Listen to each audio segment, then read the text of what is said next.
Good morning मंडळी. चहा करायला घेतला मी सकाळी नाश्त्याला बसल्यावर आणि बघते तर काय चहा पावडर संपली होती. मग ठेवणीतल्या डब्यातली चहा पावडर काढली आणि बघते तर काय त्यात मसाला तर टाकायला पाहिजे.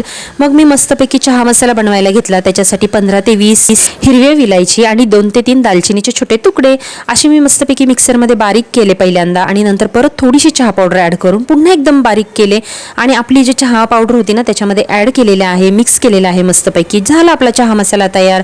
आणि इथे गरमागरम चहा तयार करायला ठेवला मी आणि तोपर्यंत साईडला आहे ना गूळ पण काढून घेतला होता कपामध्ये, कारण मला ना गुळाचा चहा खूप आवडतो. तर इथे गरमागरम माझा गुळाचा आणि मसालेदार चहा तयार झालेला आहे. या चहासोबत मी घेतले होते ब्रेड स्लाइस. ब्रेड आहेत ना मी तुपावर छान असे कुरकुरीत लाल करून घेतले आणि मला आहे ना चहा बरोबर असे कुरकुरीत ब्रेड खूप आवडतात.